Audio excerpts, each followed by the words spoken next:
Dès 8 heures le matin, au centre-ville de Montréal, des citoyens arrivent au centre de dépôt pour y apporter des contenants consignés. Je pourrais avoir plus à tous les jours, mais... Parce que le monde, là, c'est pas les ramasser, les canettes qui les dérangent, c'est d'aller les porter. 2-3 fois par semaine, je mets des canettes partout. Là. Il y en a en avant, sur le siège passager. Je remplis la voiture au fil de la semaine, puis je viens ici. Ici, c'est les points de dépôt pour les contenants consignés de la coopérative Les Valoristes. C'est un endroit où tout le monde est bienvenu. Marika est la cofondatrice de la coopérative qui existe depuis plus de 10 ans. À l'année, on récupère 4 millions de contenants. Mais on vise, avec la consigne élargie à tous les contenants, de dépasser les 10 millions. Depuis la mise en place de la modernisation de la consigne au Québec il y a 6 mois, nul besoin de trier. Tous les types de contenants en aluminium sont acceptés. Le prix est passé de 5 à 10 cents. Les contenants en verre, déjà consignés, de 500 ml à 2 litres, sont 25 cents. Maintenant qu'elles ont doublé, c'est vraiment plus avantageux. Puis il y en a davantage qui sont consignés aussi, les Bubbly, tout ce qui est Montpellier, tout ça, là, c'était pas consigné avant. Ouais, vraiment plus encourageant. Dans la phase 2 de cette consigne en 2025, on inclura tous les autres contenants pour boissons, qu'ils soient en métal, plastique, carton multicouche et verre. Ainsi, on souhaite que la consigne double pour atteindre 5 milliards de contenants consignés annuellement. Tout va devenir plus simple. Parce que même les citoyens, madame, monsieur, tout le monde sont comme ça, c'est consigné, ça, c'est pas consigné. Tout va être consigné, ça va être clair. Fait que c'est un contenant en boisson de 100 ml à 2 litres, c'est consigné. That's it, that's all. Consigne $1 ici. Fait que savoir la... Ça vaut la peine? La peine, j'en ai 5 à matin comme ça. 66. Ça vous permet de faire Attends. quoi, cet argent-là, 66 là, ça me permet? Je fais mon épicerie. Au prix qu'elle coûte aujourd'hui, là. Je mange avec ça. La majorité de ces gens font cette collecte-là pour boucler la fin du mois.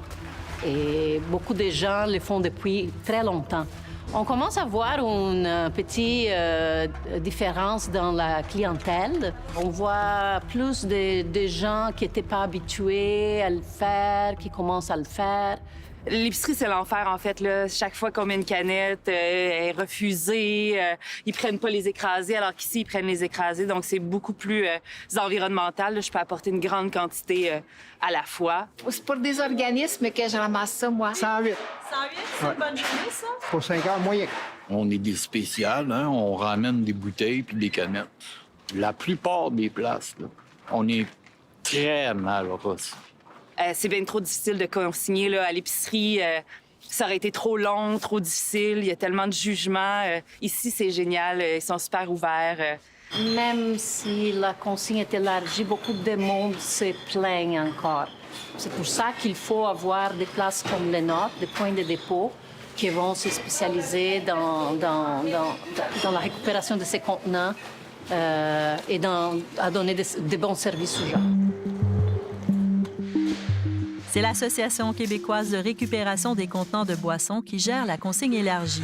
Elle prévoit 200 lieux de dépôt en 2025, mais pour le moment, un seul est en fonction. Depuis 6 mois, ce n'est plus Recyc Québec.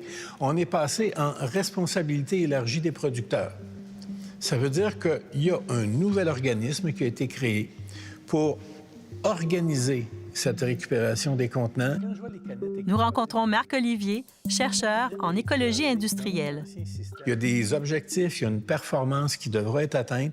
Si on ne réussit pas à atteindre la performance, il y aura des pénalités. C'est pas tout le monde qui respectait une règle organisée, déjà dans l'ancien système. Le dépanneur pouvait très bien me dire « Oui, mais monsieur, c'est pas une bière que moi j'ai vendue, je reprends pas ces bouteilles-là. » Mais ça, c'est l'ancien système. Dans le nouveau système, on dit « Vous serez obligé de reprendre tous les contenants que vous les ayez vendus ou non. » Mais on a mis en place un élément discriminant qui est la taille de l'établissement. Une petite superficie peut donc s'exenter de cette tâche. Les autres détaillants doivent accepter et reçoivent une prime de plus de 2 cents par contenant. L'objectif est d'augmenter le taux de récupération des contenants consignés de 73 à 90 %.